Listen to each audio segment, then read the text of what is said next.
Kakinada rural Janasena అభ్యర్థి పంతం నానాజీపై criminal case నమోదైంది. తోటి వాలంటీర్లు పుట్టినరోజు సందర్భంగా రమణయ్యపేట మోక్షిత ఫినాన్స్ కంపెనీలో 6 వాలంటీర్లు కలుసుకున్నారు. అయితే దాన్ని డబ్బులు పంచే ప్రయత్నం చేస్తున్నారనే ఒక ఆరోపణతో వారిని నానా ఇక్కట్లు పెట్టిన పరిస్థితి. దీనిపై కేసు నమోదు చేస్తున్నారు. పూర్తి సమాచారం మా కరెస్పాండెంట్ రాజు అందిస్తారు. రాజు, ఏంటి గొడవ? అసలు ఏం జరిగింది? ఎక్కడి వరకు ఉంది? ఈ లేటెస్ట్ అప్డేట్స్ ఏంటి కేసుకు సంబంధించి? Good morning Anusri. కాకినాడ రూరల్లో డబ్బులు పంచుతున్నారన్న నెపంతో ఒక చోట కలిసి ఉన్నటువంటి 6 వాలంటీర్లను జనసేన గూండాలతో పాటుగా ఎవరైతే కాకినాడ రూరల్ నుంచి జనసేన పార్టీ నుంచి పోటీ చేసిన అభ్యర్థి పంతం నానాజీ దాదాపు 2 గంటల పాటు వారిని నిర్బంధించారు. నిర్బంధించడంతో పాటుగా వారిపై దౌర్జన్యం చేసి వాళ్ళని భయభ్రాంతులకు గురి చేసిన పరిస్థితి అయితే ఉంది. నిన్న రమణయ్యపేటకు చెందినటువంటి ఒక ఆఫీస్లో వాలంటీర్లు వాళ్ళంతా కూడా 2వ డివిజన్లో పనిచేస్తున్నారు. అయితే వారిలో తమ తోటి వాలంటీర్ పుట్టినరోజు కావడంతో వారంతా కూడా ఒక చోట సమావేశమయ్యారు.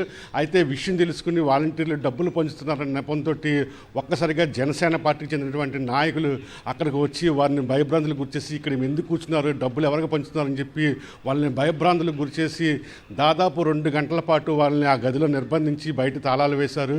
దీంతో భయానికి గురైనటువంటి వారు వెంటనే పోలీసులకి ఫిర్యాదు చేసిన పరిస్థితి అయితే ఉంది. ముఖ్యంగా చూసినట్లయితే ఆ 6 వాలంటీర్లో ఒక వాలంటీర్ 7 నెలల గర్భవతి.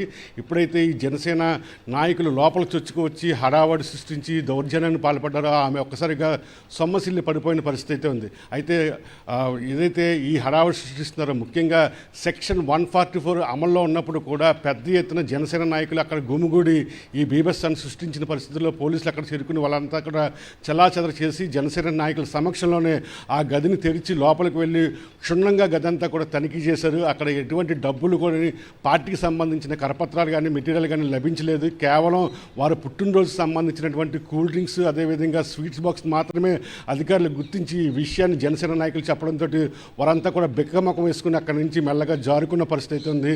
అయితే ఈ జరిగిన హఠాత్ పరిణామానికి భయభ్రాంతులకు గురైనటువంటి వాలంటీర్లు జనసేన నాయకుల మీద ఫిర్యాదు చేయడం జరిగింది. వారి ఫిర్యాదు మేరకు సర్పవరం పోలీస్ స్టేషన్లో ఎవరైతే కాకినాడ రూరల్ జనసేన అభ్యర్థి పంతం నానాజీ ఉన్నారో ఆయనతో పాటుగా మరో కొంతమంది జనసేన నాయకుల మీద కూడా క్రిమినల్ కేసులు నమోదు చేశారు. Anusri. Right, thank you Raju, thank you for the inputs.